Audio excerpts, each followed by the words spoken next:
Feuilletant des magazines, installés à son bureau, ils restèrent figés, dans le noir, éclairés par une seule simple petite lumière. Éclairés par une seule simple petite lumière, une lampe de chevet, qui était installée sur son bureau.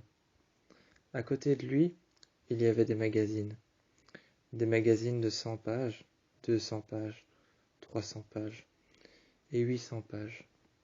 Qui plus est, 600 pages au tout. Au tout, 600 pages. Il les feuilletait et regardait par la fenêtre de temps en temps. Installé sur son livre à lui, installé juste en dessous, ils regardèrent les magazines qu'il avait. Installé sur son livre, qu'il avait posé juste en dessous de ses jambes, pour ne pas l'oublier. Un magazine de 800 pages, qui plus est 900, il l'avait posé en dessous de ses jambes, pour ne pas l'oublier. Il était en train de feuilleter tous ces magazines les uns après les autres. Le premier magazine, 100 pages, sur laquelle il était en couverture, le premier magazine, ils le feuilletèrent. Première page, 130. Deuxième page, 131. Troisième page, 132. Quatrième page, 134. Cinquième page, 136. Et ainsi de suite. En première page, sur tous les magazines, il les feuilletait. Il feuilletait ces magazines et tournait les pages sans même lire les textes. C'étaient bien les textes qui l'inspiraient et qui l'intéressaient. Mais il ne lisait pas les textes. Il regardait simplement les titres. Il regardait la presse, les titres de la presse, et il s'informait par rapport aux images. Il était là devant son bureau, installé sagement, avec le regard fuyant. Il était là, installé à son bureau, et il regardait par la fenêtre. Le regard fuyant, juste après, Sylvan est arrivé. Échangèrent un regard complice avec lui. Sylvan est arrivé.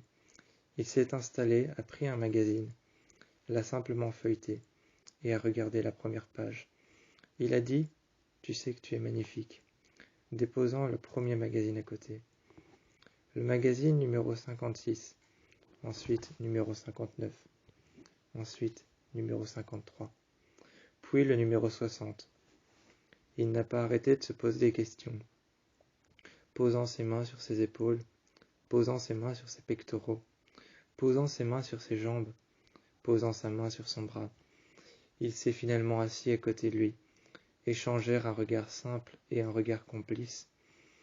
Il lui a dit « Tu es magnifique, tu sais ça ». Samuel s'est retourné et l'a regardé. Il a baissé le volume de sa voix et lui a parlé. Il l'a regardé. Échangèrent un regard amoureux, se posèrent tous les deux sur le lit, en position du lotus, contre la barre arrière, contre la tête de lit, se posèrent tous les deux en position du lotus, sur le lit. Ils regardèrent finalement la fenêtre tous les deux. Et Samuel se tournèrent vers Sylvan et lui demanda « Pourquoi est-ce que tu m'as rejoint ?» Sylvan se tourna vers la porte et regarda instantanément la poignée. Il regarda instantanément la poignée fermée, le cadenas fermé, la chaîne qui tombait et aussi la serrure avec la clé. Le cadenas, la poignée. Ils les regardèrent un instant. Ensuite se tournèrent vers Samuel et dit alors « Je voulais simplement tenir compagnie à quelqu'un ». Il resta là pendant quelques minutes. Il resta là.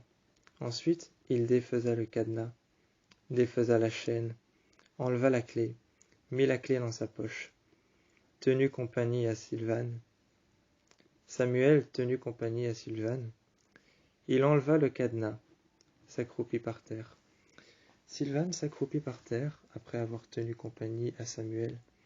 Samuel le regardait, et il enleva le cadenas, enleva la clé du cadenas, enleva la clé de la serrure de la porte, et enleva la poignée de la porte qu'il prit en main, pressa vers le bas, tira la porte vers lui, et partit.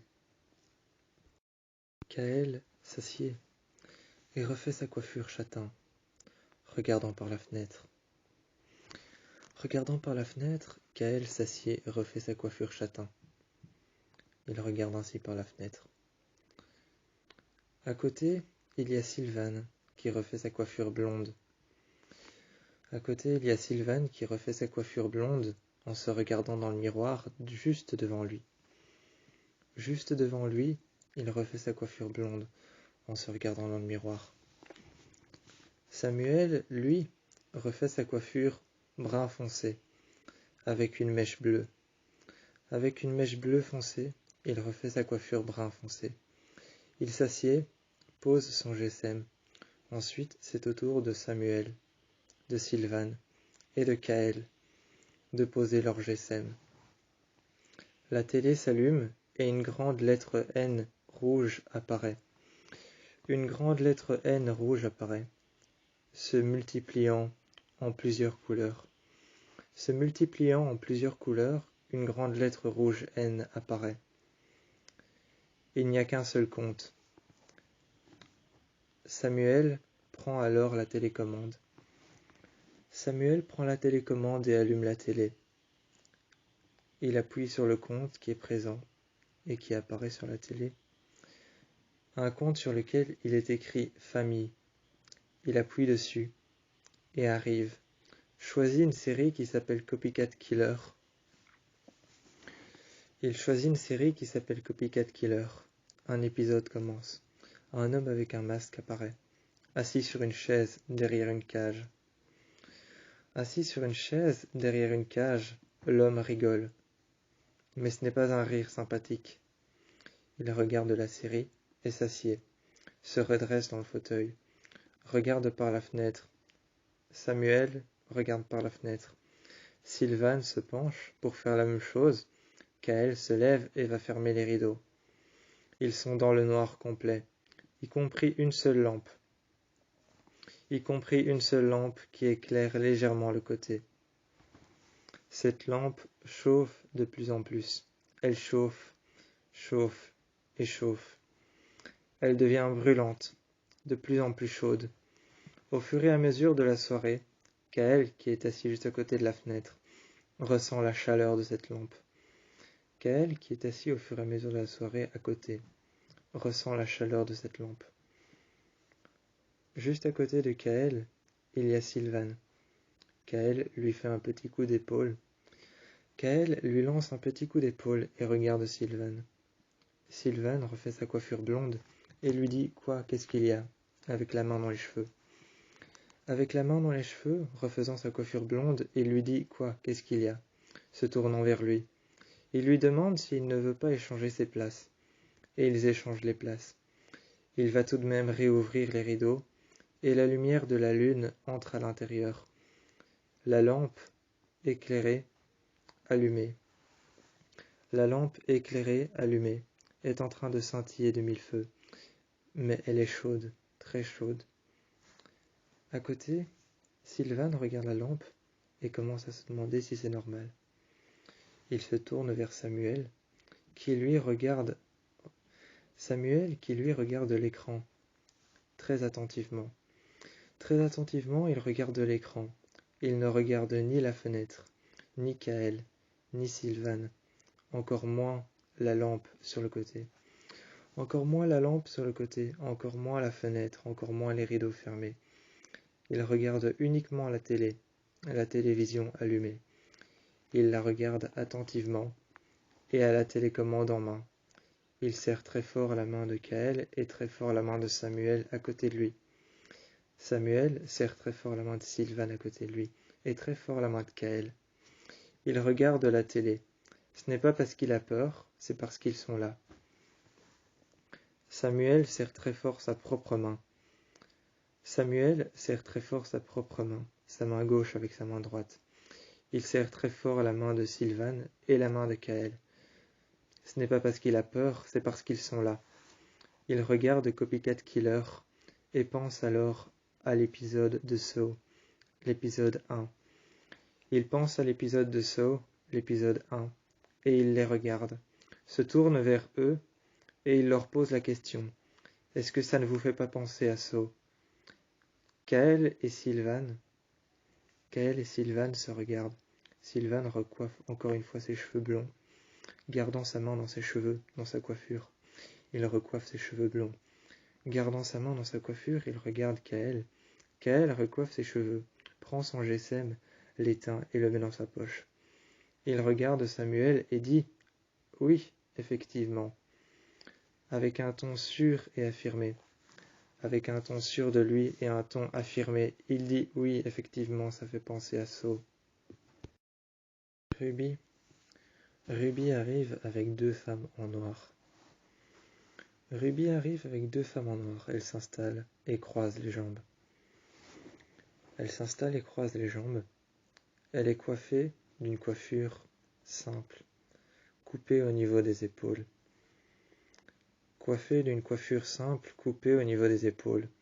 Les cheveux blancs, presque blond platine, voire même encore plus blanc, presque blond platine. Elle s'installe avec les cheveux coupés au ras des épaules, un eyeliner noir, un mascara noir et une teinte noire sous les yeux. Elle s'installe et regarde. Elle croise les jambes et pose les mains sur les accoudoirs. Toujours aussi sympathique, elle prend le verre qu'on lui a offert, le remplit d'un alcool fort et commence à boire. Elle présente la première jeune fille qui s'avance avec une longue robe noire. Elle présente la deuxième qui s'avance avec une longue robe noire elle aussi. Elle s'installe, croise les jambes, pose ses mains sur les accoudoirs et ne dit rien. Soudainement, la styliste de Samuel, Ruby, se lève. Va chercher un verre à la cuisine. Elle va chercher un verre à la cuisine, en dépose un et en dépose un deuxième, devant les deux jeunes filles. Elle sert un alcool fort et elle les regarde. Les deux jeunes filles regardent le verre d'eau. Et Ruby tend le verre. La jeune fille le prend avec délicatesse et le dépose devant elle. Ruby se lève, croise les jambes et croise les bras. Elle croise les bras et croise les jambes. Elle regarde la première mannequin et dit, en prenant le verre sur la table, « Ne t'en fais pas, c'est de l'eau. » Elle lui dit « Ne t'en fais pas, c'est de l'eau », prenant alors la carafe en main. La première mannequin saisit le verre qu'elle lui avait tendu et qu'elle avait redéposé sur la table, le prend et commence à boire. Sans hésitation, elle hausse la tête, hausse les épaules et avance la tête d'avant en arrière, comme pour faire signe de oui. Elle avance la tête, la hoche d'avant en arrière. Elle prend son verre, regarde le verre, le penche à gauche et à droite, et ensuite remet le verre sur la table. La deuxième prend le verre, le penche à gauche et à droite, regarde Samuel, puis Sylvan, qui sont tous les deux en train de se recoiffer. Elle regarde Samuel, qui est en train de recoiffer ses cheveux marrons foncés avec une mèche bleue. Il est en train de les recoiffer. Ensuite, elle regarde Sylvan avec ses cheveux blonds, qui est en train de les recoiffer, regardant son reflet dans son GSM. Elle s'installe, le regarde lui, et regarde Kaël qui est à la fenêtre, appuyée contre la fenêtre. Elle regarde Kaël, se retourne et regarde Sylvan qui est toujours en train de se recoiffer. Il recoiffe ses cheveux blonds. À côté, il y a Samuel, qui a arrêté de se recoiffer mais a gardé sa main dans ses cheveux. Il réfléchit et frotte légèrement ses cheveux à l'arrière, en se recoiffant une nouvelle fois avec son autre main. Elle regarde attentivement sa mèche bleue, sa mèche bleue foncée et ses cheveux marron foncé. Elle s'installe à côté de lui, regarde sa mèche bleue foncée et ses cheveux marron foncé, des cheveux bruns foncés, très foncés. Elle reste à côté de lui, elle lui pose quelques questions, auxquelles Samuel commence à répondre. Elle lui demande par exemple « Est-ce que tu es mannequin ?» Il répond oui, il répond qu'il est mannequin, mais qu'il a arrêté depuis longtemps. Ruby s'installe, croise les jambes et se relève. Debout, elle croise les jambes et croise les bras, se penche légèrement sur le côté, avec une robe scintillante. Avec une robe scintillante, elle se pose sur le côté, croise les jambes, croise les bras. Elle croise les bras avec une robe tout en métal, avec des capsules de canettes. Avec des petites capsules de canettes qui sont en métal, elle se lève. Sa robe est flamboyante. Sa robe est flamboyante, elle est scintillante. De mille feux, elle brille. De mille feux, elle brille, sa robe est flamboyante et scintillante. Elle se penche légèrement sur le côté, croise les bras et croise les jambes debout.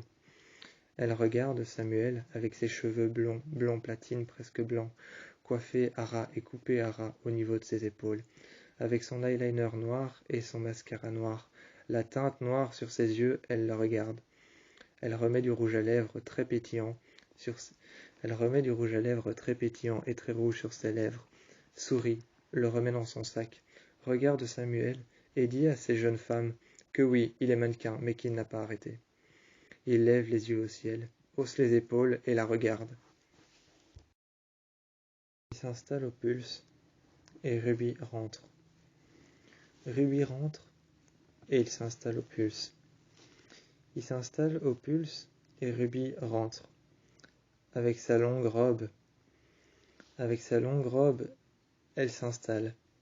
Ses cheveux chatoyants, sa longue robe illuminée. Sa longue robe illuminée de mille feux, elle s'installe. Avec sa longue robe, elle s'installe. Ses cheveux coupés au niveau de ses épaules, ses cheveux blond platine, coupés au niveau de ses épaules, avec la racine noire. Avec la racine noire, ses cheveux blond platine presque blancs, elle s'installe, sur le bord, avec ses talons aiguilles noirs. Avec ses chaussures en cuir, ses talons aiguilles noirs, elle s'installe. Elle tape des doigts sur le comptoir. Regarde la personne qui arrive. Elle regarde la personne qui arrive avec la racine de ses cheveux qui sont noirs et bruns, brun foncé et noir, la racine de ses cheveux. Ses cheveux qui sont blond platine. Elle regarde la personne qui arrive. Le barman demande ce qu'elle veut boire. Elle fait signe alors à Sylvan, à Samuel et à Kael. Ils viennent tous s'asseoir avec un jeans noir. Sylvan, Samuel ont un jeans noir déchiré. Kael s'installe et regarde. Avec un jeans bleu foncé, il s'installe, un t-shirt blanc et un sweat blanc. Il s'installe et commence à frapper légèrement de la main sur le comptoir. Légèrement et sympathiquement de la main, il frappe sur le comptoir et attend. Samuel le regarde, Sylvan joue avec son GSM. Sylvan se recoiffe dans ses cheveux blonds. Sylvan se recoiffe avec ses cheveux blonds et regarde le mec derrière le bar. Il regarde un homme derrière un bar qui arrive. Cet homme, ce mec qu'il regarde, qui arrive derrière le comptoir, le barman, il le regarde, il lui fait signe de la main. L'homme, le mec qu'il regarde attentivement, arrive. Il s'installe devant eux sur un bar. Sur le bar, il s'installe devant eux, dépose 4 verres, un pour Kael, un pour Sylvan, un pour Samuel et un pour la styliste de Samuel, Ruby. Ruby prend son verre, prend la bouteille et dit « Non, c'est bon, je vais me servir moi-même ». Elle se sert, regarde l'homme, le mec, qui s'en va un peu plus loin, servir une autre femme avec un grand vêtement rouge. Avec une longue robe rouge, il va servir cette femme. Cette femme demande alors un mojito, et elle regarde. Cette femme demande un mojito, simple, sans alcool. Elle regarde l'homme lui sert sa boisson. Elle prend sa boisson, retire son verre vers elle, prend la paille et commence à boire. Ruby s'installe à côté d'elle et commence à lui parler. Je vois que Sylvan est assis à côté de Samuel, qu'elle regarde par la fenêtre. Installé à côté de la fenêtre, il regarde par la fenêtre dans la rue. Plusieurs personnes habillées en noir sont en train de traverser. 2 femmes, 3 hommes et 2 hommes plus âgés. 2 hommes plus âgés, 3 femmes, 2 hommes sont en train de traverser sur la rue. Il les regarde et ensuite s'y installe un peu plus près de la fenêtre, toujours plus près, jusqu'à se mettre tout contre la fenêtre. Samuel vient à côté de lui et lui demande « Qu'est-ce que tu fais ?» Il s'y installe, prend son verre, se tourne, lui tourne le dos, regarde son GSM. Il reçoit un numéro inconnu, ouvre et allume son GSM. Sur un numéro inconnu, il reçoit alors un texto, un message, un SMS. Il reçoit un SMS, un texto, un message qu'il ouvre sur lequel il est écrit même date de naissance, même lieu de naissance. Même lieu de naissance, même date de naissance, même famille, même numéro composé, même numéro de téléphone, même mère, même père. Il regarde avec tristesse Samuel et dit que dans ce numéro de téléphone, dans ce SMS, dans ce message, apparemment ils sont frères. Il prend le verre et commence à boire, regarde une nouvelle fois l'écran et dit que ce n'est pas possible. Il s'y installe et prend le GSM de Kael. Il prend le GSM de Kael et le regarde attentivement. Il l'éteint et il dit que c'est probablement des conneries, en regardant Ruby, qui est occupée de boire avec la jeune femme. Sa réaction fut si simple et efficace. Sa réaction fut si simple et efficace, après avoir appris que Kael était mon frère. Après avoir appris que Kael était mon frère, sa réaction fut si simple et efficace, que je l'ai regardé avec tant de pitié. Avec tant de pitié et avec tant d'empathie. Je l'ai regardé, je me suis assis, sur le bord. Sur le bord du fauteuil, je me suis assis et je me suis laissé faire. Sa réaction fut si simple et efficace, que je l'ai regardé avec empathie, avec tristesse. Et quand je l'ai regardé, j'ai vu la peur dans ses yeux, j'ai vu la tristesse. Quand il m'a embrassé, posant ses lèvres sur les miennes, mettant ses mains sur mon visage, me regardant une dernière fois, comme si c'était vraiment la dernière fois, je l'ai regardé et à travers son baiser, au travers ses mains sur mon visage, j'ai pu sentir de la haine. J'ai pu sentir de la haine, j'ai pu sentir de la colère. J'ai pu sentir tout ce qu'il ressentait, la tristesse, une tristesse ambiguë, une colère simple, une tristesse ambiguë. Je l'ai regardé et je l'ai vu, finalement s'éloigner, s'approcher de la fenêtre, baisser la tête et regarder ses baskets. Je l'ai vu baisser la tête et regarder ses baskets, avec la main sur la fenêtre, appuyée contre. Il a regardé dehors, il faisait nuit, alors qu'on n'apercevait même pas l'extérieur. Alors que dehors, on n'apercevait même pas l'extérieur. On ne pouvait même pas apercevoir la route, même pas apercevoir une personne qui marchait, même pas apercevoir le trottoir, même pas apercevoir la maison d'en face. Il faisait tellement noir, et lui, tellement désespéré, tellement fâché, tellement mécontent de cette nouvelle, tellement triste, tellement mécontent de cette nouvelle. Il s'est assis, a croisé les jambes.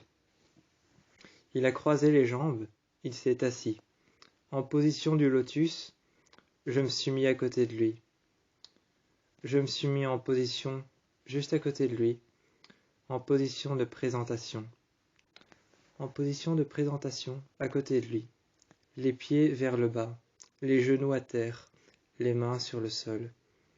Je l'ai regardé. J'ai posé mes mains sur le sol. Ensuite, j'ai posé mes mains juste sur ses épaules. J'ai posé mes mains juste sur ses épaules. Je lui ai murmuré à l'oreille qu'on était déjà frères. C'était déjà ça. Il s'est retourné et j'ai vu cette larme couler le long de son œil. J'ai vu cette larme couler le long de son œil.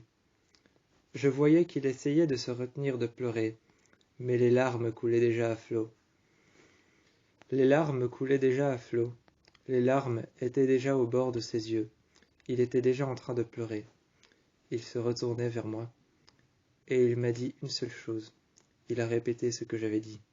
Déjà frère. Ensuite, j'ai mis mes mains sur ses pectoraux. J'ai mis mes mains sur ses pectoraux. J'ai mis mes mains juste sur ses côtes. Je me suis assis une dernière fois juste devant lui. Je l'ai regardé. Quand je me suis assis une dernière fois juste devant lui, j'ai mis mes mains sur ses côtes. Je me suis approché. J'ai passé mes jambes au-dessus de son bassin, au-dessus de ses jambes à lui. Je l'ai embrassé. Je l'ai regardé. Et je lui ai dit, retiens, retiens toujours cette phrase. Déjà frère. On est déjà frères, et c'est déjà ça. Il m'a regardé. Il s'est reculé et s'est appuyé contre la vitre. Quand il s'est appuyé contre la vitre, il m'a regardé. Il a enlevé ses baskets. Retirant ses chaussures noires, il les a enlevées.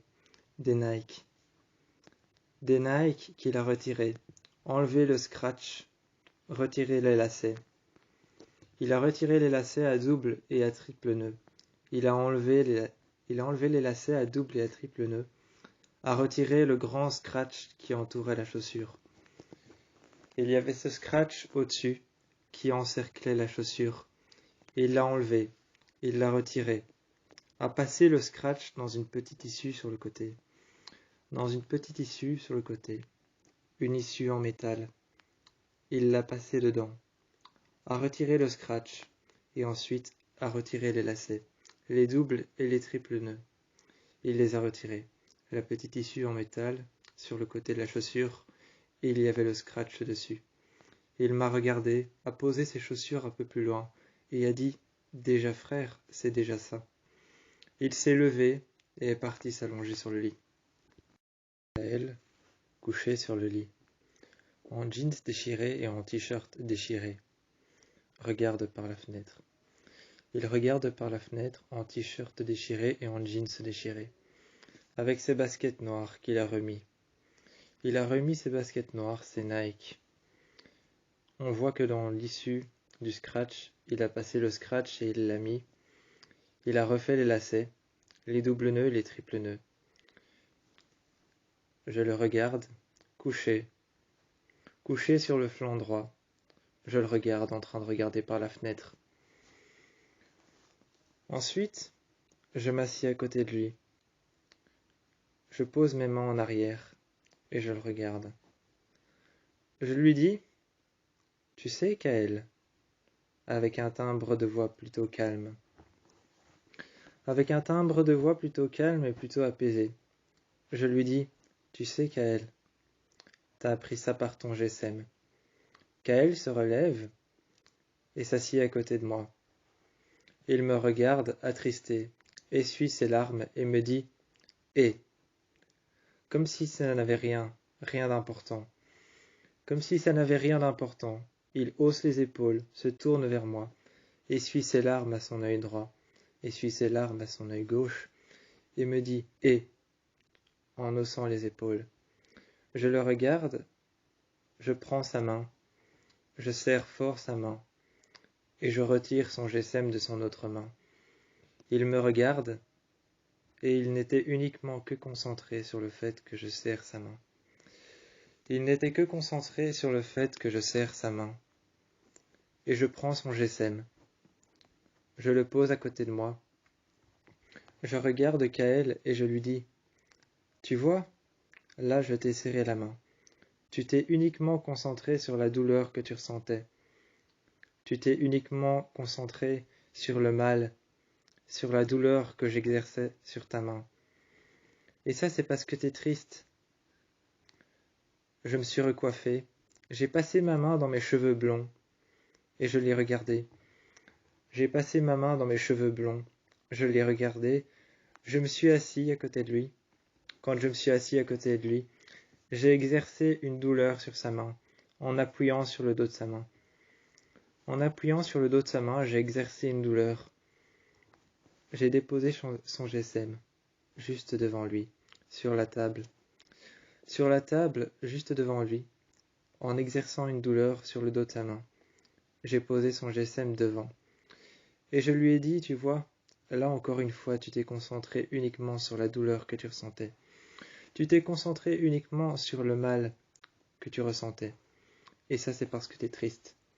Passant ma main dans ses cheveux, dégageant ses cheveux bruns,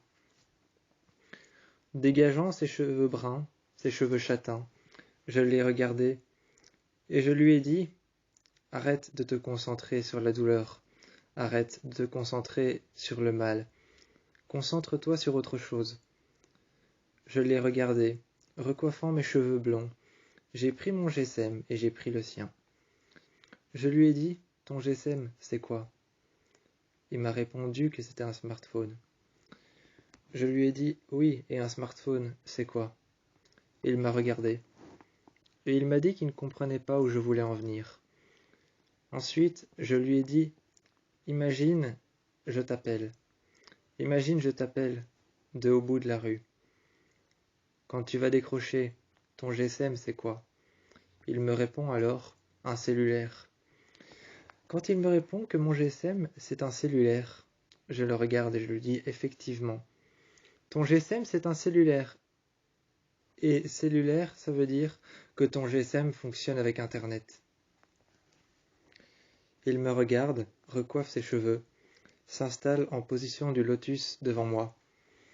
Devant moi, il s'installe en position du lotus, met ses mains en arrière et se redresse un peu. Il se redresse un peu, met ses mains en arrière, me regarde. Il essuie les larmes qu'il a au bord de ses yeux. Il se recoiffe dans ses cheveux châtains. Ensuite, il me regarde. Et je lui dis, ton GSM, ton smartphone, ton Samsung, c'est un cellulaire. Ça veut dire qu'il fonctionne avec les cellules, qu'il fonctionne avec Internet. Alors, le message que tu as lu a forcément dû passer par Internet avant d'arriver dans tes messageries. Quand je lui ai dit que ton message que tu as reçu, que tu as lu au bar, a forcément dû passer par Internet avant d'arriver dans ta messagerie, et dans ta messagerie vocale, et dans ta boîte vocale. Avant qu'il n'arrive là, il a dû passer par Internet, parce que ton GSM, ton smartphone, c'est un cellulaire. Il me regarde et il me dit « Et ?» en haussant les épaules de la même manière. En haussant les épaules de la même manière, il me dit « Et ?» Je lui dis « Si c'est un cellulaire et que ton message a forcément dû passer par Internet avant d'arriver dans ta boîte vocale, ça veut dire que tout n'est pas toujours vrai sur Internet. » Il sourit, il me regarde, recoiffe mes cheveux blonds très légèrement, me fait un câlin. Je le prends légèrement par la main. Cette fois-ci, il ne se concentre plus sur la douleur, parce qu'il n'y a plus de douleur. Il se concentre uniquement sur le fait que je le prends par la main. Je le tire très légèrement avec moi, et on arrive dans l'autre pièce. Il est très tard le soir. Il est très tard ce soir-là. Alors je te regarde dormir. D'abord, assis sur une chaise, sur le côté. D'abord, assis sur une chaise, sur le côté, je réfléchis. Je regarde mes chaussures. Et je pense. Je pense dans le vide. Je regarde mes chaussures. Elles sont rouges. Rouges pétantes. Étincelantes. Comme si je venais de les acheter. Comme si je venais de les acheter, elles sont rouges pétantes. Je les regarde. Ensuite, je les prends. Je les prends en main. Je croise mes jambes. Je croise mes jambes. Je prends mes chaussures en main. J'enlève le premier lacet, le double nœud, et j'enlève le deuxième lacet, le triple nœud. Ensuite, j'enlève le scratch. Je retire ma chaussure. Je la pose par terre. Idem pour la deuxième. Je fais alors idem pour la deuxième, Et je prends mes chaussures en main, et je viens m'asseoir à côté de toi. Je viens m'asseoir à côté de toi, avec mes chaussures en main que je pose par terre. Je recoiffe mes cheveux marron foncé, avec ma mèche bleue. Avec ma mèche bleue et mes cheveux marron foncé, je les recoiffe. Avant d'ouvrir la bouche et de ne dire quoi que ce soit, je garde ma main dans mes cheveux, sur ma mèche bleue, et je te regarde dormir. Je pense et je réfléchis, regardant par la fenêtre. Et à cet instant-là, je vois passer un corbeau. Je l'entends, qui fait son bruit. Et je le vois. Je regarde son bec bouger. Je regarde ses ailes battre. Une plume tombe délicatement. Délicatement, il y a une plume qui tombe. Et cette plume qui tombe délicatement, je l'observe. Elle atterrit par terre, au bord de la rue, bercée par le vent. Bercée par le vent, elle atterrit sur le bord de la rue. Ensuite, une voiture passe à pleine vitesse. Cette voiture qui passe à pleine vitesse, très vite, bercée par le vent, la plume s'envole. Elle arrive sur une flaque d'eau à l'extérieur.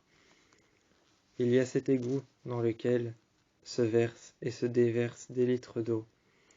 Je me demande alors combien de litres se déversent dans l'égout. Et je vois la plume qui vient se poser sur le côté. Bercée par le courant, elle est emportée dans l'égout. Je regarde cette plume, ensuite quand elle n'est plus là, et qu'elle est bercée par le courant, emportée dans l'égout, et qu'elle n'est plus là, que je ne la vois plus. Je regarde le courant une dernière fois, et je regarde juste en face. La lumière est allumée. Il y a un grand lustre. Dans la maison d'en face, la lumière est allumée. Il y a un grand lustre. Une femme dans un vêtement blanc. Dans une robe blanche, porte son enfant dans un vêtement blanc. Ça a l'air d'être une cape. Ça a l'air d'être une petite cape, ou alors un grand tissu, un drap. Je regarde attentivement. Attentivement, je regarde ce drap. Un drap drapé d'un autre drap rose. C'est un rose assez pâle, presque blanc. Je regarde le rose assez pâle, presque blanc. Et ce rose pâle assez blanc est drapé d'un drap blanc, tout autour. Le jeune enfant est à l'intérieur. Je peux apercevoir ses petites mains qui accrochent les bras de sa mère. Sa mère le regarde et est en train de très certainement lui parler. Je vois le lustre qui bouge de droite à gauche. Le lustre est en train de bouger lentement, de droite à gauche. Et je me tourne vers toi. Je te demande, viens. Tu me regardes et tu te lèves. Tu recoiffes tes cheveux bruns foncés. Tes cheveux châtains, tu les recoiffes. Tu t'assieds sur le bord et tu me dis, pourquoi venir à cette heure-ci? Tu t'assieds sur le côté. Je m'assieds à côté de toi. Et sur le bord, en recoiffant mes cheveux bruns foncés avec ma mèche bleue. Je garde ma main sur ma mèche bleue, en recoiffant mes cheveux bruns foncés avec ma mèche bleue. Je recoiffe mes cheveux, gardant ma main sur ma tête et dans mes cheveux, et je te dis, viens, je t'emmène quelque part. Tu me suis, et plus tard on se retrouve dans un métro abandonné, marchant sur les rails. On commence à parler de tout et de rien. Quelques lampes s'allument, quelques lampes s'éteignent. Quelques lampes commencent à s'allumer et à s'éteindre. Il y a une lampe qui commence à s'allumer et à s'éteindre, à s'allumer et à s'éteindre, à s'allumer et à s'éteindre, et toutes les autres lampes du tunnel commencent à s'allumer. Je marche avec toi à l'intérieur de ce tunnel. Tu me suis. Je te tends un bras. Tu l'attrapes. Tu l'attrapes par la paume de ta main et par la paume de la mienne. Et tu me suis. Tout au long, on arrive dans un métro. Et tout au long, il y a ce métro abandonné. Il y a ce métro abandonné tout au long. Je le regarde. Je m'assieds sur le bord de l'entrée. Sur le bord de l'entrée du métro, les 2 premières portes coulissantes. Je m'assieds sur les marches. Je te fais une place et tu viens t'asseoir sur les marches métalliques. Finalement, tu te lèves, tu recoiffes tes cheveux marrons. Tu recoiffes tes cheveux marrons, tes cheveux châtains. Tu te lèves et tu ouvres les portes métalliques qui sont abandonnées. Je te suis à l'intérieur après avoir ouvert les portes métalliques abandonnées. Et à l'intérieur du métro, je vois que tout est encore intact. Tout est encore intact à l'intérieur du métro. Je m'assieds sur une marche. Je m'assieds ensuite à l'intérieur du métro, sur une chaise. Tu viens te mettre à côté de moi. Et tu me dis, on va rester longtemps ici, en recoiffant tes cheveux, en passant ta main sur ton visage et en me regardant moi. Je te regarde, je hausse les épaules, je ne dis rien, et je dis peut-être que oui, peut-être que non. Ce soir-là, je parle en chuchotant. Ce soir-là, je parle en chuchotant au téléphone. Je regarde par la fenêtre et je m'y appuie, comme Kaël l'avait fait. Comme Kaël l'avait fait, je m'y appuie. Je m'appuie contre la fenêtre et je parle à Sarah en chuchotant. Sarah au téléphone a l'air d'être occupée. J'entends le bruit d'assiette, j'entends le bruit de couvert, j'entends le bruit d'une nappe déposée sur une table. Au téléphone, je sais très bien que Sarah est en train de discuter, avec l'épaule penchée, relevée sur elle. Je sais très bien qu'elle est en train de téléphoner, avec l'épaule penchée sur le côté, et sa tête penchée sur le côté contre son épaule. Je sais très bien qu'elle a coincé son GSM entre son épaule relevée, penchée sur le côté vers le haut, avec sa tête penchée vers le bas contre son épaule. Et je sais très bien qu'elle y a coincé son GSM, qu'en main elle a un couteau qu'elle a brandi, et que de l'autre côté elle a un couteau qu'elle a brandi. Je sais très bien qu'elle est dans sa cuisine, en train de faire 1000 choses à la fois.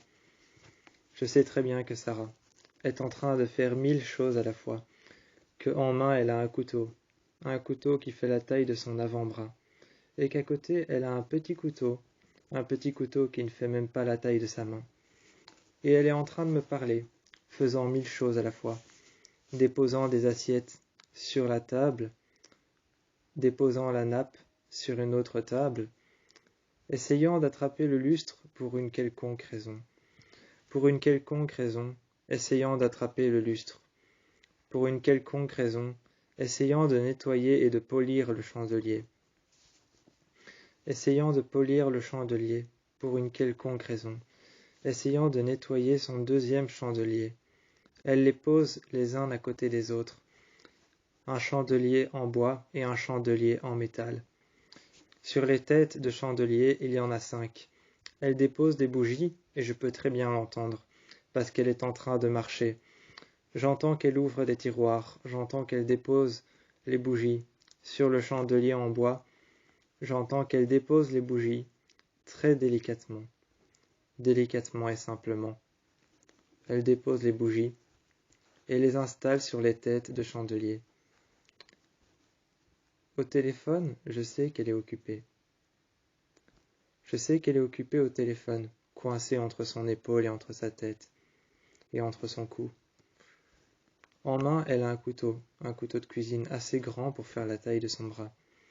De l'autre côté, elle a un autre couteau, assez grand pour faire la taille de sa main.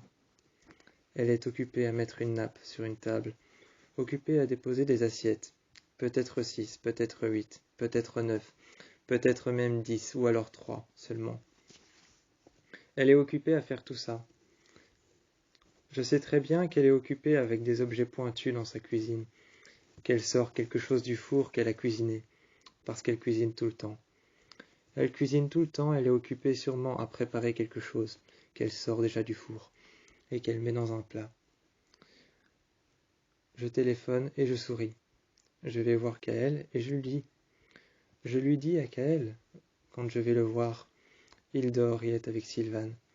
Il dort sur le flanc gauche, avec ses chaussures, avec son jeans noir et son t-shirt déchiré. Sylvane sur le côté avec un t-shirt un peu plus coloré. Sylvane avec un t-shirt un peu plus coloré sur lequel il est écrit 65. Je vais le regarder. Je vais le regarder, il dort. Il est écrit 65, en rouge. Le t-shirt, lui, il est blanc. Le t-shirt est blanc avec des lignes roses. Il est écrit 65 en rouge. Et je regarde son jeans, un jeans bleu. Bleu très très foncé, presque noir. Je regarde ses chaussures qui sont rouges, rouge pétante, rouge électronique, rouge vif. Rouge vif, rouge électrique, rouge électronique, je regarde ses chaussures. Je défais le scratch, j'enlève ses lacets, les doubles nœuds et le triple nœud. Il me regarde, se réveille et enlève ses chaussures. Me demande « Qu'est-ce que tu fais ?» Je regarde Kael quand il me demande « Qu'est-ce que tu fais ?» Je regarde Kael et je dis « On va chez Sarah ». Il se lève, se recoiffe ses cheveux blonds, s'installe par terre et dit « Maintenant ». Quand il s'installe par terre et qu'il recoiffe ses cheveux blonds, gardant sa main dans ses cheveux quand il recoiffe ses cheveux blonds, assis par terre contre le lit, il me dit « Maintenant ?» Je le regarde et je lui dis « Oui, maintenant ». À côté, il y a Kael qui dort. Je le réveille doucement, en frappant légèrement son épaule. En gardant ma main sur son épaule, je le réveille. Il se retourne vers moi, et on va tous chez Sarah. Une fois arrivés chez Sarah, elle nous offre un thé, un café, ou quelconque boisson. Quelconque boisson, un thé, un café, un cocktail, un alcool fort, ou même n'importe quoi. Elle nous l'offre et le dépose sur la table, et on s'y installe, parlant de tout et de rien. Samuel, assis sur le capot de la voiture. Assis sur le capot de la voiture, Samuel se retourne. Il se retourne et il voit Kael. Kael est à l'intérieur de la voiture, la Aventador. Il est à l'intérieur de la Aventador. Et quand Samuel se retourne, il prend sa cigarette en main. Il l'écrase par terre. Pour rigoler, il vient à la fenêtre. Pour rigoler, il lui dit « Est-ce que tu n'aimes pas cette odeur de mélange d'acide, de mélange d'essence, de mélange de diesel et de nicotine ?» Il s'installe à côté de lui et il lui dit « Ça va, c'était juste pour rigoler que je te disais ça. Un mélange d'acide, de nicotine, d'essence et de diesel, ça te fait pas rêver, toi ?» Regardant par la fenêtre. Regardant par la fenêtre, Kael hausse les épaules, garde les mains sur le volant. Rigide, droit. Rigide et droit. Dans son regard, on peut voir que c'est un regard frigide. Il reste là, tétanisé, paralysé par la peur. Tétanisé et paralysé par la peur, il reste là. Les mains sur le volant. Sylvane lui dit, soudainement. Il répète ce qu'il dit. Il répète ce qu'il disait. Ça te fait pas rêver l'odeur de l'essence du diesel? Kael tourne la tête, le regarde, et retourne la tête.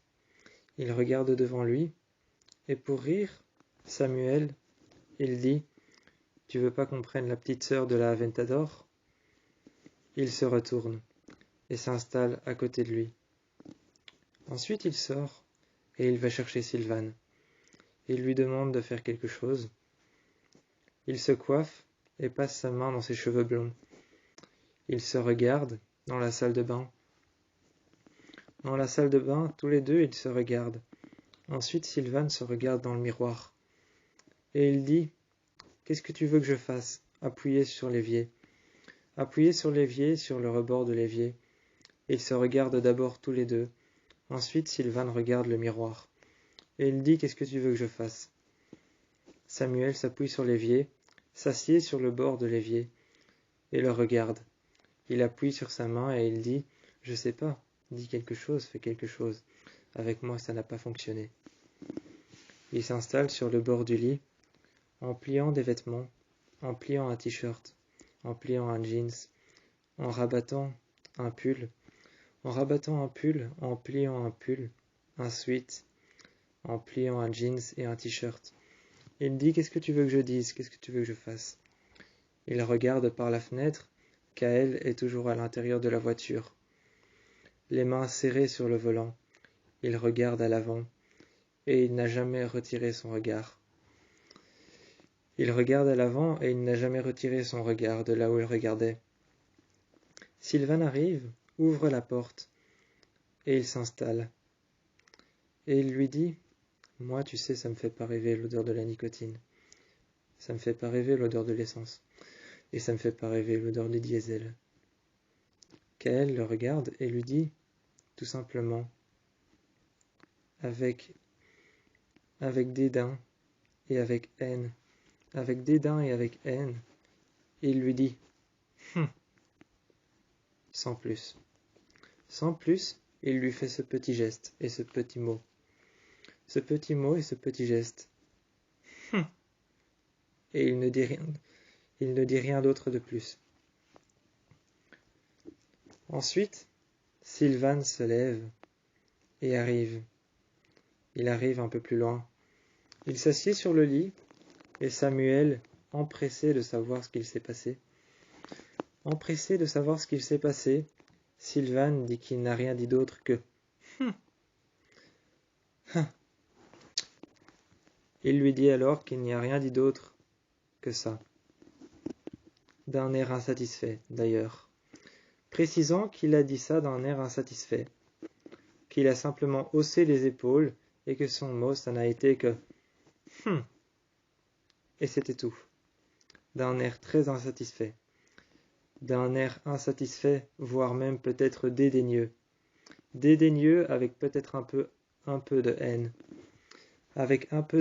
d'un air un peu dédaigneux et d'un air un peu satisfait,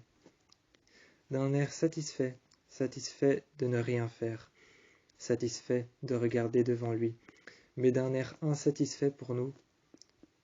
Il n'a pas quitté du regard là où il regardait.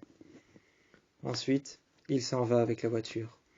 On ne sait pas qui il va rejoindre, mais plus tard, la mère de Samuel appelle son fils. Plus tard dans la nuit, la mère de Samuel appelle son fils. Samuel décroche et dit « Allô ». Elle répond et elle dit que Kael est arrivé. Il s'est installé sur le bord de la fenêtre et n'a rien dit d'autre qu'un seul mot. « Est-ce que je peux rentrer ?» Il y a deux étudiantes sur le côté. Sur le côté, il y a deux étudiantes qui nous regardent. On est en train de courir sur le côté, le bord de la route. Laissant passer les voitures, on est en train de courir. Il y a une grosse berline noire qui arrive. Une Mercedes qui arrive. Celle-ci s'arrête sur le bas-côté. La Mercedes, la berline noire, s'arrête sur le bas-côté. Une jeune femme assez grande et plutôt maigre, une blonde, sort, avec de grands talons aiguilles, et une longue robe noire scintillante. Une longue robe noire, des talons aiguilles, elle sort, recoiffe ses cheveux avec sa main. Avec sa main, elle recoiffe ses cheveux, passe avec ses deux mains, ses doigts dans ses cheveux, refaisant ses crolles, et elle rentre à l'intérieur. Elle ouvre les portes et rejoint deux filles qui sont assises sur deux chaises. On regarde attentivement ces filles qui sont en train de coder des logiciels. Elles sont en train de coder des logiciels et elles sont en train de parler entre elles. La jeune femme arrive et regarde attentivement leur invention.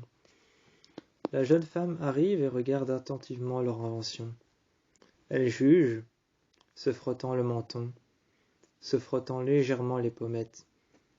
Ensuite, se frottant légèrement la joue, le visage, l'étendue de ses joues avec son pouce et ses 4 doigts.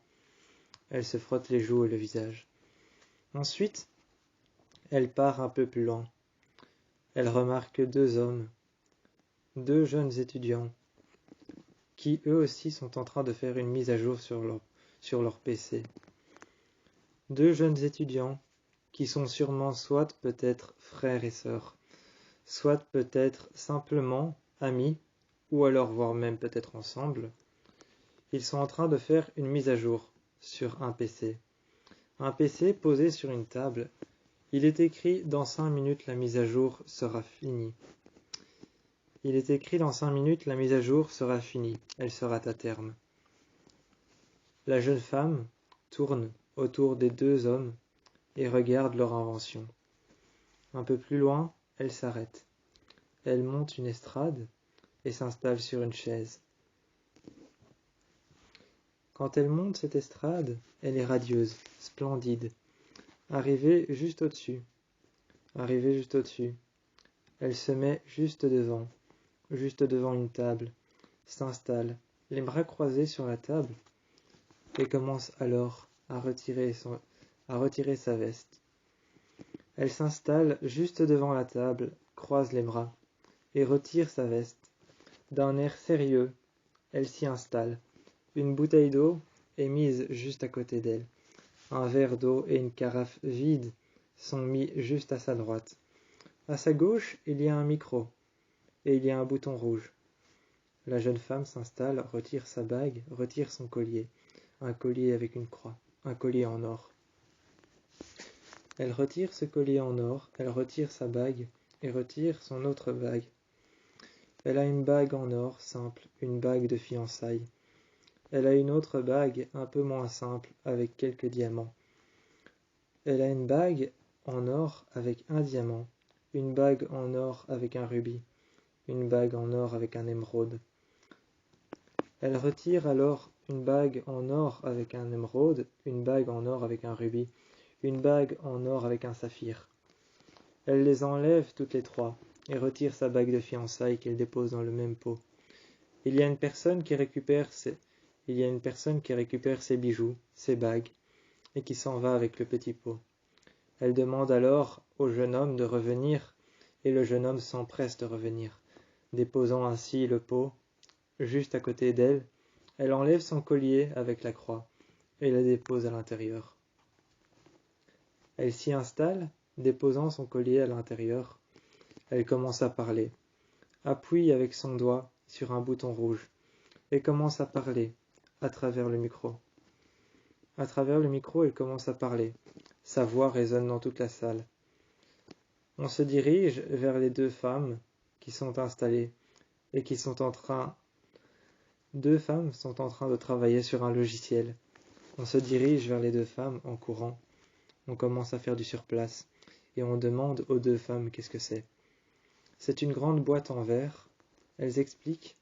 Pour nous, ce n'est qu'une grande boîte en verre qui fait la taille d'un humain. Pour nous, ce n'est que ça. Une grande boîte en verre qui fait la taille d'un humain. Alors l'une des filles se dirige vers nous et nous pousse à l'intérieur. Ouvrant la porte qui coulisse juste devant nous, on rentre à l'intérieur. À l'intérieur, la jeune fille nous explique que c'est une boîte insonorisée.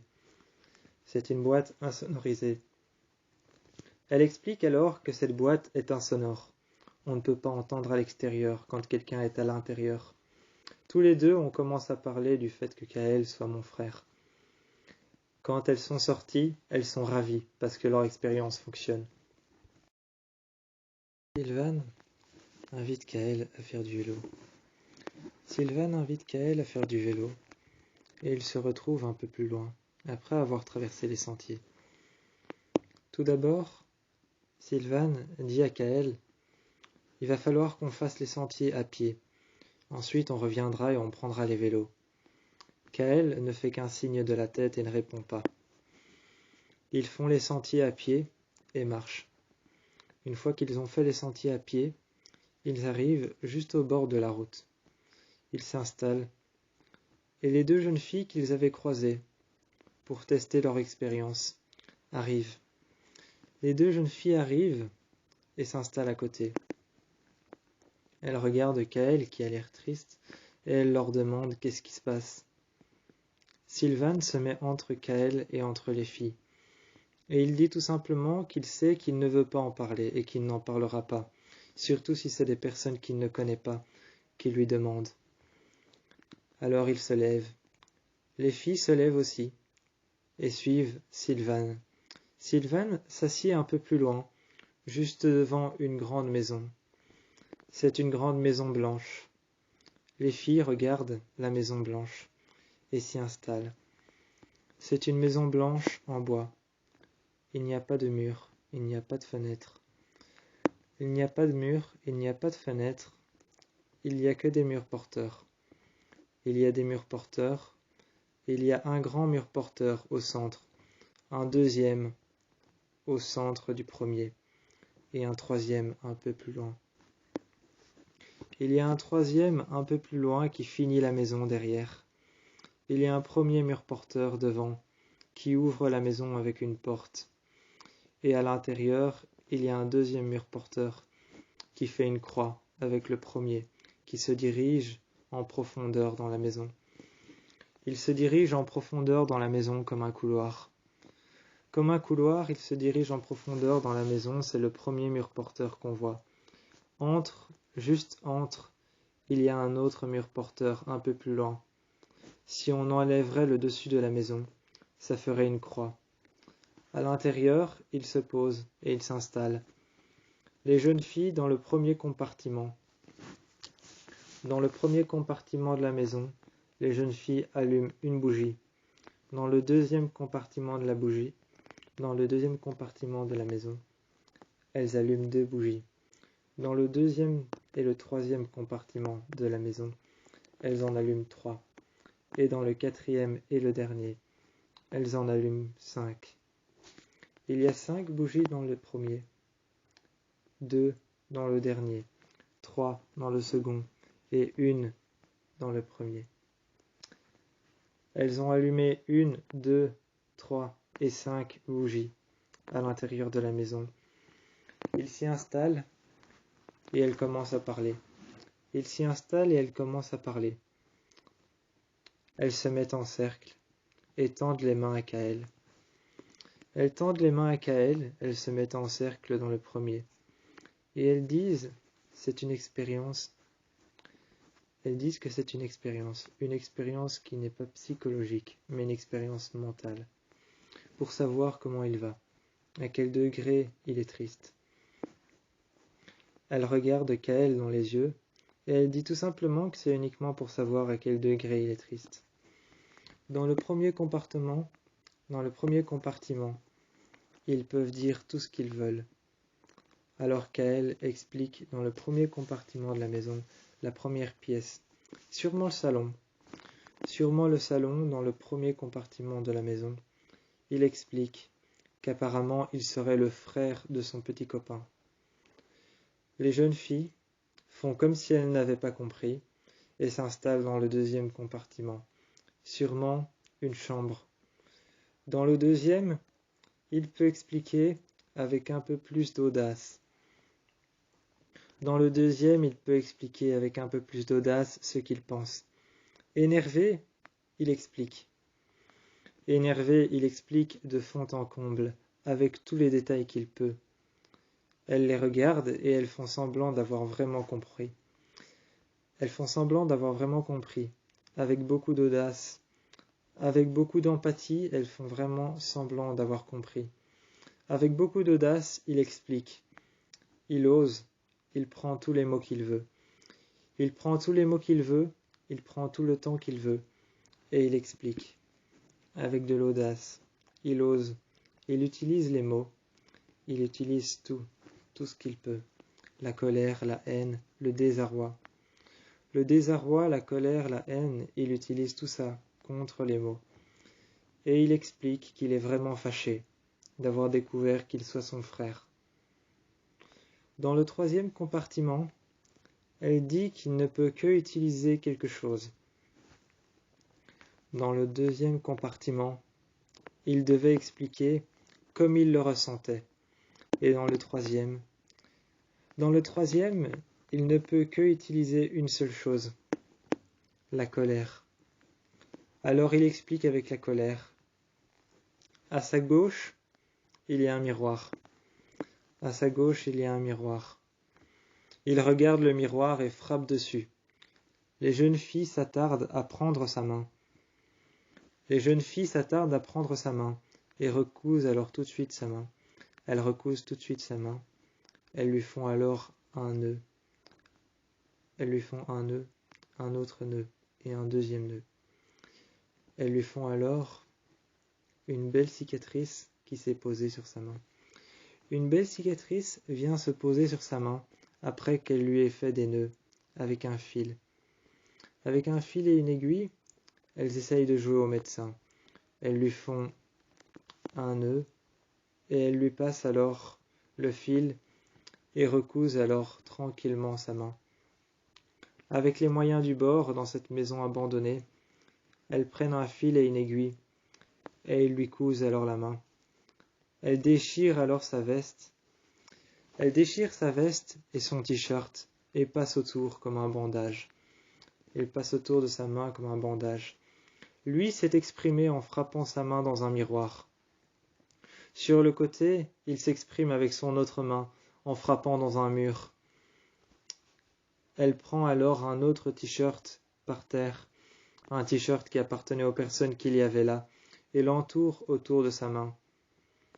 Dans la 5e pièce, il peut dire vraiment ce qu'il ressent, mais il doit le dire à une personne qu'il connaît. Donc ce sera uniquement Sylvan. Sylvan comprend tout ce qu'il dit, par la colère, par la haine, par le mensonge. Par la colère, par la haine, par le mensonge, par le dédain. Par le dédain, le mensonge, la haine, la colère, même parfois la tristesse ou la peur. Il comprend tout ce qu'il dit. Il s'est attardé sur un miroir, il s'est attardé sur un mur, il s'est attardé à pleurer et à crier, à dire tout ce qu'il pensait. Les filles comprennent qu'il est presque désespéré, et que sa peur et que sa tristesse est presque vide.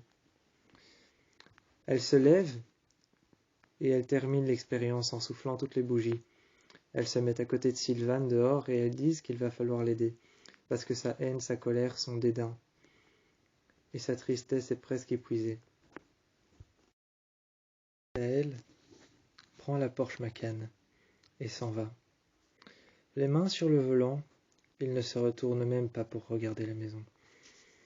Généralement, tout le temps, il se retourne pour voir la maison une dernière fois. Tout le temps, il se retourne pour voir la maison une dernière fois. Mais là, non. Il part sans même se retourner, comme s'il n'allait plus jamais revenir. Comme s'il n'allait plus jamais revenir, les mains sur le volant. Les mains serrées sur le volant, comme s'il n'allait jamais revenir. Il serre de plus en plus le volant et regarde droit devant lui, conduisant à une vitesse ahurissante. Conduisant à une vitesse ahurissante sur l'autoroute. Il conduit. À l'arrière, dans le coffre, il y a un punching ball, un deuxième punching ball et un troisième punching ball.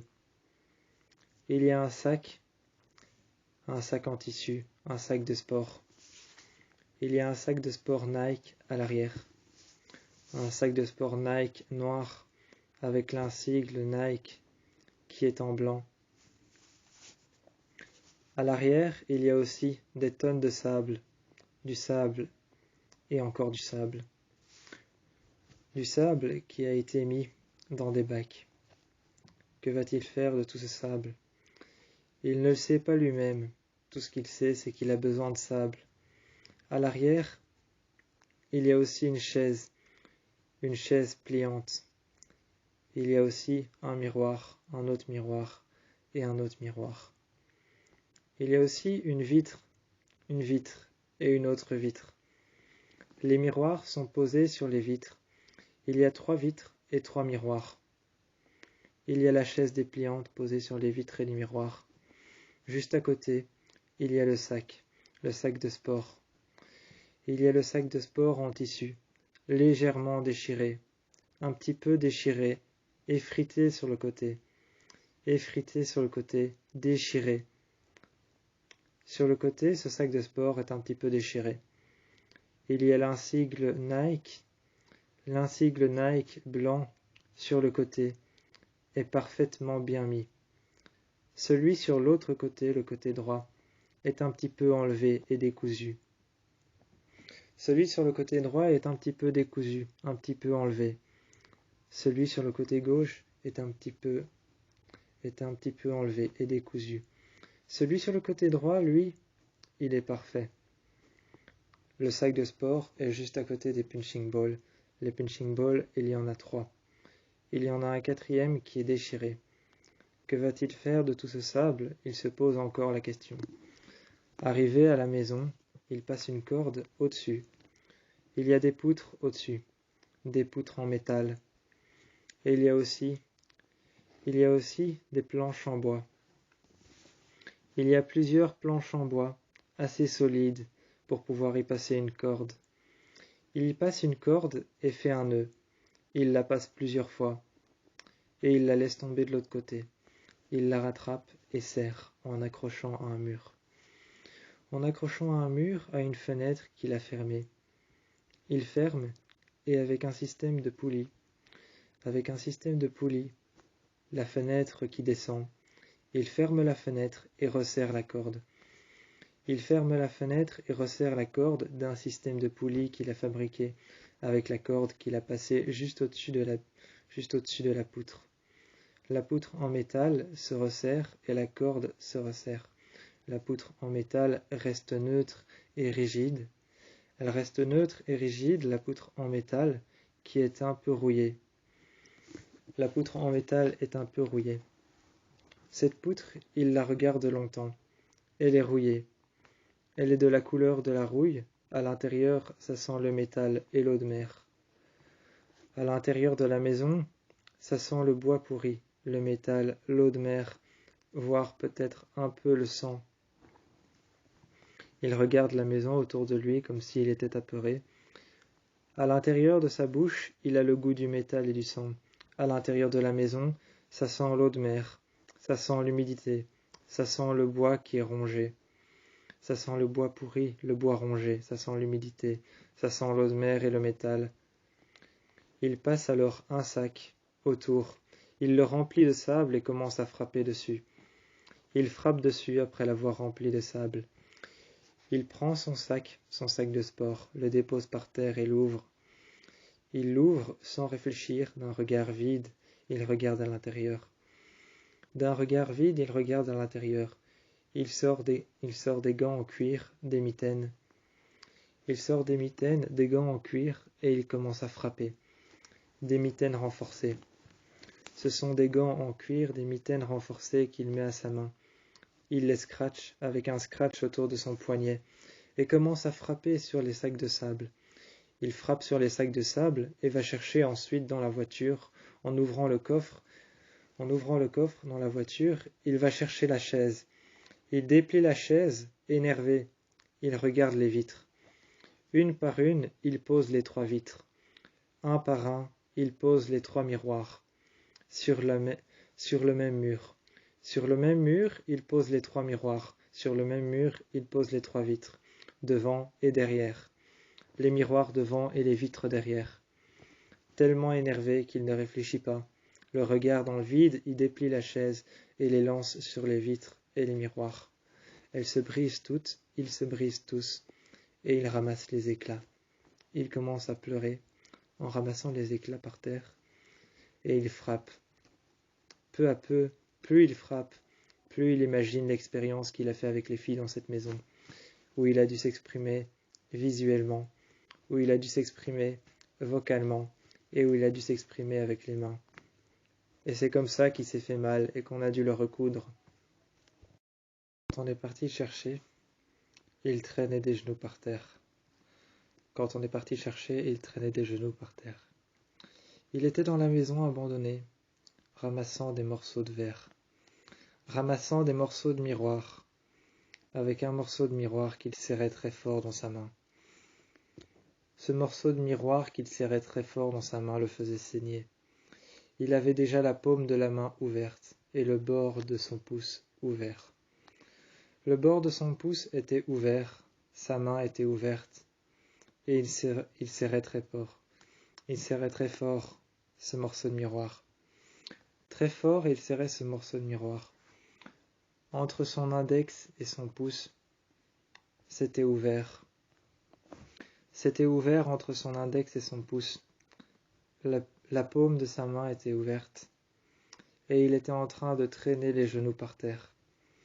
Il traînait les genoux par terre, en cercle, et il marchait en cercle, et regardait dans le vide.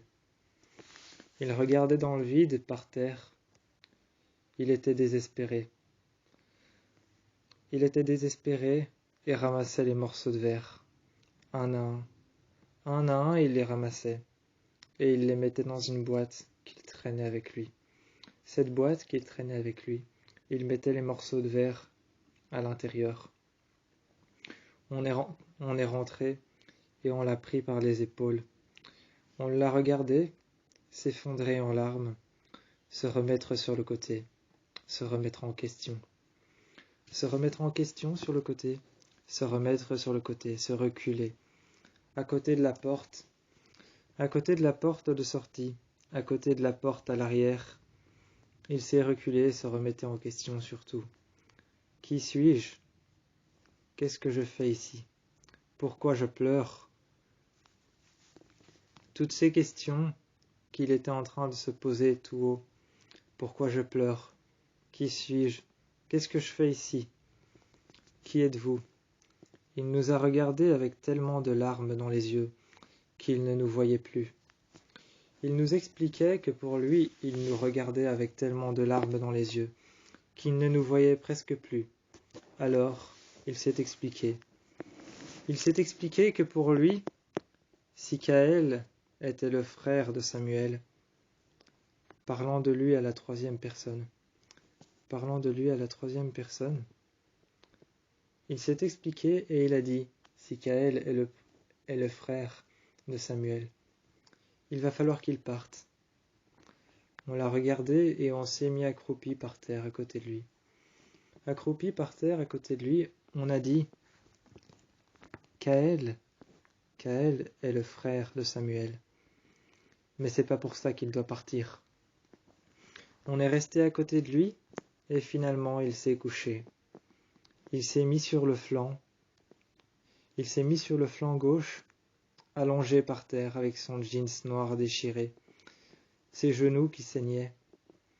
Ses genoux qui saignaient, son jeans noir déchiré, son t-shirt déchiré. Posé sur le côté, sa main qui saignait. Il s'est installé sur le flanc gauche et a regardé par la fenêtre. On était à côté de lui et on lui a dit « Kaël est peut-être le frère de Samuel, mais c'est pas pour ça qu'il doit partir. C'est pas pour ça qu'il doit partir, il peut rester. » On l'a regardé et on a dit « Kaël, c'est le frère de Samuel, mais c'est après tout aussi le père de ses enfants. » On lui a parlé de Blake, de Drake et de Clark. On lui a parlé de Blake, de Drake et de Clark. Il s'est relevé, s'est installé, contre le mur. On s'est posé avec lui contre le mur et on a dit « Imagine Blake, Drake et Clark qui soudainement, après des années passées avec leur père, doivent grandir sans lui. » Il a commencé à se poser des questions sur Blake, Drake et Clark. On l'a regardé et on a dit « Oui, imagine s'ils doivent grandir sans leur père. » Je l'ai vu, ses yeux commencer à se sécher. Il a séché ses larmes, a frotté ses larmes sous ses yeux. Il pleurait. Il pleurait et a frotté ses larmes sous ses yeux. Alors quand il nous a vus, il a dit qu'il reviendrait. Il a dit qu'il reviendrait. On l'a regardé. On s'est levés tous les deux. Sylvain et moi. On s'est levés tous les deux. Samuel lui a tendu sa main. Samuel lui a tendu sa main. Et j'ai vu Samuel quand tu lui as tendu ta main. Il s'est relevé. Il s'est relevé et il a passé sa main dans ses cheveux marrons. Il a passé sa main dans ses cheveux marrons, a recoiffé ses cheveux marrons. Quand il a recoiffé ses cheveux marrons, ses cheveux châtains, je l'ai regardé se relever, en se relevant sur un pied, sur un genou, en se relevant en position du chevalier, appuyé sur un genou, appuyé sur un pied. Il s'est relevé, a coiffé ses cheveux marrons, bruns. Ses cheveux marrons, bruns et châtains, il les a recoiffés. Il m'a regardé, et ensuite il a dit « Je ne laisserai pas grandir Blake, Drake et Clark sans leur père. » Alors il se battrait. Il a dit qu'il se battrait pour le fait qu'il est le frère de Samuel. Samuel l'a regardé en souriant, penchant la tête sur le côté. On l'a emmené jusqu'à la voiture et on est rentré tard le soir. Il devait être minuit, peut-être plus. Peut-être plus, mais il était minuit. Mais il était minuit. Alors là, je me suis levé parce que j'ai entendu des pas. J'ai entendu des pas qui marchaient autour du lit. Autour du lit, j'entendais des pas qui marchaient, qui revenaient et qui repartaient. Quand je me suis levé, j'ai vu que Kaël avait l'air très embêté. Kaël avait l'air très embêté. Il marchait de la table de nuit à gauche, là où Sylvain dort, de la table de nuit à droite, là où lui dort, et je le voyais faire des allées et faire des retours. Faire des allées et faire des retours. Je me suis installé sur le bord du lit. Quand je me suis installé sur le bord du lit, il m'a vu, et il m'a dit « Tu ne dors pas ?» Je l'ai regardé et je lui ai dit « Qu'est-ce qu'il y a ?» Quand je lui ai demandé « Qu'est-ce qu'il y a ?» j'ai allumé la lumière. Sylvain, lui, il dormait. Quand j'ai allumé la lumière, j'ai vu que ses yeux pleuraient légèrement. Je me suis installé à côté de lui. Je lui ai dit « Qu'est-ce qu'il y a ?» Il m'a regardé, s'est installé à côté de moi, avec une voix de pleurs et légère. Avec une voix de pleurs et légère, il m'a dit « Je sais pas ce qu'il y a, c'est justement ça qui me fait peur. » Alors j'ai été le voir, et je lui ai dit « Viens. » Il m'a suivi dans le couloir. Dans le couloir, il m'a suivi. Quand il me suivait dans le couloir, je l'ai regardé. Je le tenais par l'épaule. Je le tenais par l'épaule, je le tenais aussi par le dos, par les côtes. On avançait à deux, le tenant par les côtes, à côté de moi. À côté de moi, le tenant par les côtes, on avançait dans le couloir.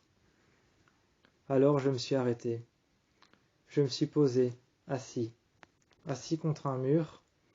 Je l'ai pris par les côtes, en même temps que lui se laissait glisser contre le mur. En même temps qu'il se laissait glisser contre le mur et qu'il est arrivé par terre, les jambes croisées comme moi, je laissais mes mains sur ses côtes. Ensuite j'ai retiré mes mains et je l'ai regardé. Je lui ai dit dans le couloir, à ton avis, ici dans cette maison, on est où? Il a regardé à gauche, puis il a regardé à droite. Quand il a regardé à gauche et qu'il a regardé à droite, et que je lui ai posé la question, dans cette maison, à ton avis, ici, on est où?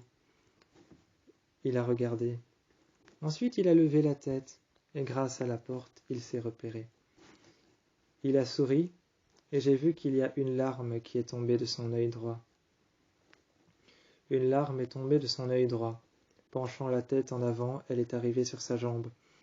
J'ai essuyé le bord de son œil avec mon pouce, et je lui ai dit « Si tu as pleuré, c'est que tu sais que c'est la chambre des enfants. » Alors je l'ai regardé, et il a fait un signe de la tête. Il a fait un signe de la tête d'avant en arrière, pour me dire oui. Alors je me suis installé. Je me suis installé à côté de lui, et je lui ai dit « C'est la chambre des enfants. » Je l'ai regardé, passant mes mains dans sa nuque, passant mes mains sur son cou, mettant mes mains sur son visage, mettant mes mains dans sa nuque, contre son cou, et mettant mes mains sur ses joues, en l'embrassant, en passant mes mains derrière ses oreilles et dans sa nuque. J'ai caressé ses cheveux.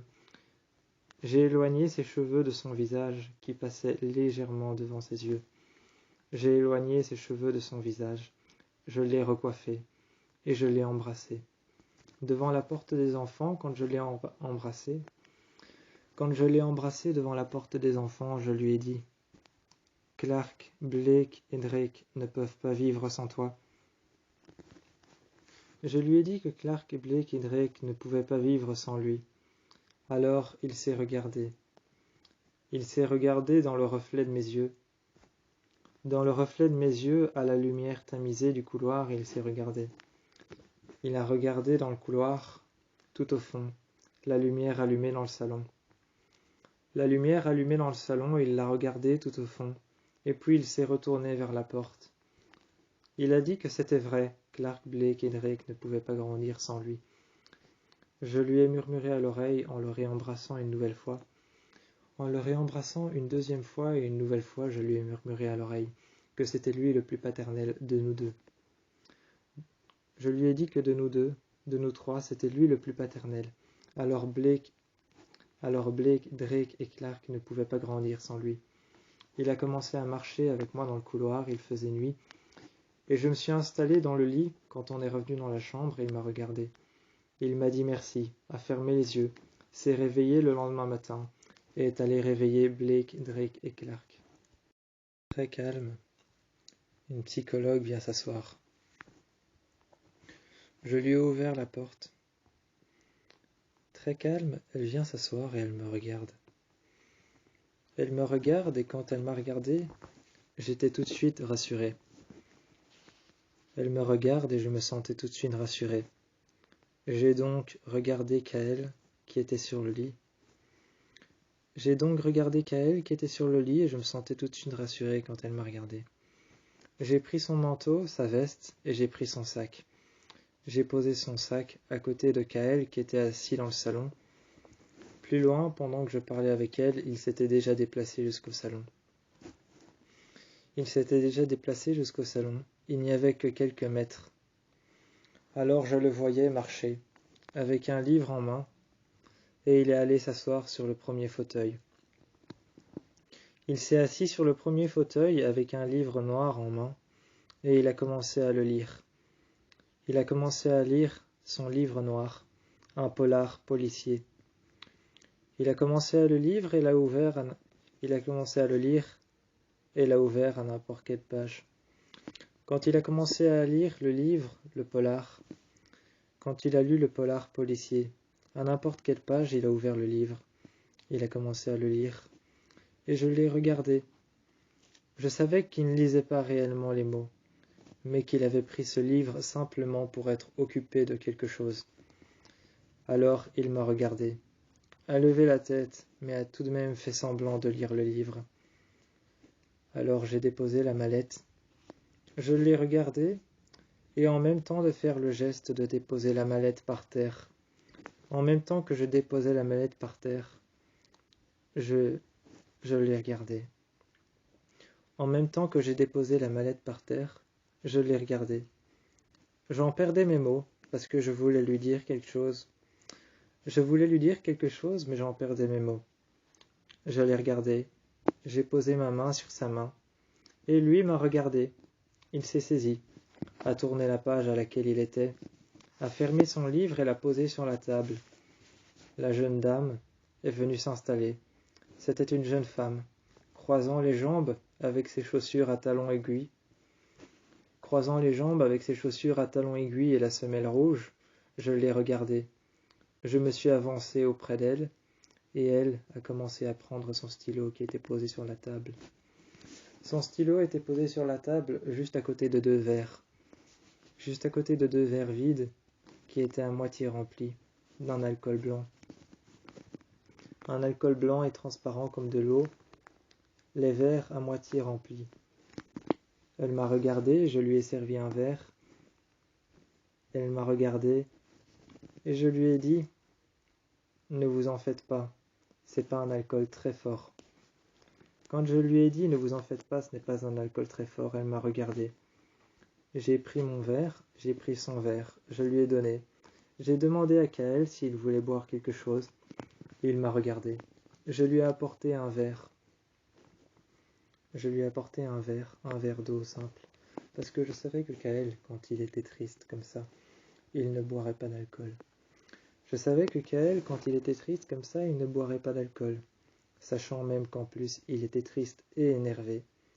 Alors j'ai déposé son verre, je l'ai rempli à moitié d'eau.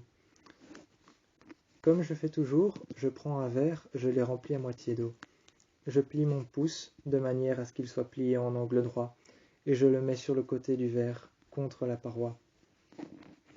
Contre la paroi du verre, je mets la moitié de mon pouce, et je remplis au niveau. Je remplis au niveau de mon pouce plié, et là, la moitié du verre est remplie. J'ai déposé le verre devant lui, il l'a pris, et il a bu. Il l'a redéposé, et la psy a commencé à parler, d'un air très simple. D'un air très simple, elle a commencé à parler. Elle a commencé à parler des réactions de Kyle, et là j'ai dû en parler. J'ai dû en parler de ce qui s'est passé. Elle m'a demandé quelle a été sa première réaction. J'ai dit qu'il était triste. Elle m'a demandé triste comment. Alors j'ai expliqué. J'ai expliqué tout ce que tu as fait, même si tu me regardais avec ce regard. Même si tu me regardais avec ce regard, même si tu m'observais avec ce regard que je n'aimais pas trop, parce que je savais que ce regard, c'était la haine et la tristesse mélangées. Alors je suis reparti. J'ai pris ton verre et je l'ai vidé. J'ai remis mon pouce plié en angle droit contre la paroi du verre, et je l'ai rempli. Je t'ai ramené un autre verre avec de l'eau. Je t'ai ramené un autre verre avec de l'eau filtrée, de l'eau simple, pure, de l'eau filtrée qui venait du frigo et pas de l'évier, de l'eau pure qui avait été filtrée, qui avait été mise en bouteille, qui venait du frigo et qui ne venait pas de l'évier. J'avais mis mon doigt que j'avais plié en angle droit pour pouvoir remplir la moitié du verre. Je te l'ai servi et tu as bu. Tu m'as regardé. Tu avais tout de suite l'air beaucoup plus calme, et quand elle était en train de noter tout ce qu'elle notait, tu as remarqué que chaque fois que je parlais, ou que Sylvane parlait, elle écrivait. Mais chaque fois que toi tu parlais, elle écoutait. Ça t'a perturbé, alors tu nous regardais. Mais qu'est-ce qu'on pouvait en faire? Elle nous posait les questions à nous. Toi, tu étais son patient. Devant moi, tu as retiré ton t-shirt et tu l'as jeté par terre. Devant moi, tu as jeté ton t-shirt par terre, tu l'as retiré. Quand devant moi, tu as retiré ton t-shirt et que tu l'as jeté par terre, j'avais totalement oublié la présence de ce tatouage. J'avais totalement oublié la présence de ce tatouage sur ton pectoral droit. Sur ton pectoral droit, j'avais totalement oublié la présence de ce tatouage. Tu avais écrit, je me souviens, à notre première rencontre. À notre première rencontre, tu t'étais fait un tatouage et tu t'étais écrit que un mot valait plus que 1000 mots. Tu t'étais écrit que un regard valait plus que 1000 mots. J'avais oublié cette phrase que tu t'étais écrit. Tu avais écrit que un regard valait plus que 1000 mots. Alors j'ai regardé dans tes yeux. J'ai levé le regard, effleurant légèrement tes pectoraux, effleurant légèrement tes côtes, effleurant tes pectoraux, effleurant tes épaules, et regardant légèrement tes bras, observant simplement la présence de ton corps devant moi. J'ai levé les yeux. J'ai levé les yeux quand j'ai observé la présence de ton corps devant moi. Debout sur tes deux jambes, tu me regardais, la tête vers le bas. La tête vers le bas, toi aussi je pense que tu observais ton corps. Tu observais ton torse, tu observais ton buste. Tu observais ton buste et tu observais ton corps. Tu observais ton corps, ton buste et ton torse. Tu observais tes pectoraux. Et moi, je regardais ce tatouage. Moi, j'observais ce tatouage qui était là et qui attendait. Quand tu as remis ton t-shirt, tu es parti. Et tu n'es pas revenu. Tu as fermé la porte derrière toi. C'est tout ce que tu as fait. Ensuite, quand la porte s'est fermée derrière toi, tu t'es assis par terre. J'ai ouvert la porte et je suis venu à côté de toi. J'ai regardé la tristesse, la haine qui partait petit à petit. Petit à petit, elle s'en allait, la tristesse et la haine. Je me suis assis. Et je t'ai parlé. J'ai dit, tu veux en parler? Tu n'as rien dit, y compris ne serait-ce qu'un mot, un regard, un échange. Et alors je suis resté là. J'avais l'impression que le couloir commençait à prendre vie. Je ne sais pas s'il prenait vie à cause de toi ou à cause de moi. Mais j'avais l'impression que le couloir, que la porte fermée derrière, j'avais l'impression que la porte fermée derrière n'était plus fermée. J'avais l'impression que le couloir se rallongeait et s'approfondissait. J'avais l'impression que le couloir s'approfondissait, devenait de plus en plus grand, et que tout ça prenait vie autour de nous, comme une maison. Comme si les couloirs, c'étaient les poumons de la maison, comme si les pièces étaient le cœur de la maison, comme si les couloirs étaient les poumons de la maison, les pièces, le cœur de la maison, et certains couloirs, les veines de la maison, comme si la maison était un humain. Je me suis mis à côté de toi et je t'ai parlé. Toute la nuit on a parlé. Et je me souviens de ce tatouage. Je me souviens de ce tatouage et de cette toile maintenant. Je me souviens de cette toile blanche sur laquelle tu avais vu. Tu avais vu sur cette toile blanche ce mot qui disait « Un regard valait plus que 1000 mots ». Il y avait une toile blanche seule accrochée, sur laquelle tu avais vu ça. Tu avais vu ça sur cette toile blanche. Il était écrit « Un regard valait plus que 1000 mots ». Alors tu as décidé de te le faire écrire. Et c'était là, et j'avais oublié. Et je suis resté longtemps, avant qu'on ne revienne dans la chambre et qu'on ne s'enferme. J'ai fermé les rideaux, et ça avait bien été la dernière soirée. Kenan et Kelan sont arrivés. Ils avaient dit qu'ils avaient cherché plein de théories fumeuses qui auraient pu fonctionner. Quand Kenan et Kelan sont arrivés, ils avaient dit qu'ils avaient cherché plein de théories fumeuses qui auraient pu potentiellement fonctionner, peut-être exister, peut-être fonctionner même, mais rien. Alors ils ont déposé un PC devant nous, et ils l'ont ouvert. Ils ont ouvert une fenêtre et une autre, et ils ont montré. Ils ont montré tout ce qu'ils avaient trouvé, plein de théories, mais toutes étaient tout aussi foireuses les unes que les autres. Toutes les théories qu'ils avaient trouvées étaient tout aussi foireuses les unes que les autres. Ils avaient retracé les arbres généalogiques de chacune des personnes qu'ils connaissaient, et ça revenait toujours au même, frères et sœurs. Ça revenait toujours au même, frères et sœurs, et ils avaient pourtant retracé une centaine de fois, exactement 159 fois, le même arbre généalogique, ils l'avaient retracé, dans tous les ordres, dans tous les sens possibles. Dans tous les sens possibles, dans tous les ordres possibles, ils avaient retracé l'arbre. 159 fois, presque 200. Presque 200 fois, ils l'avaient retracé.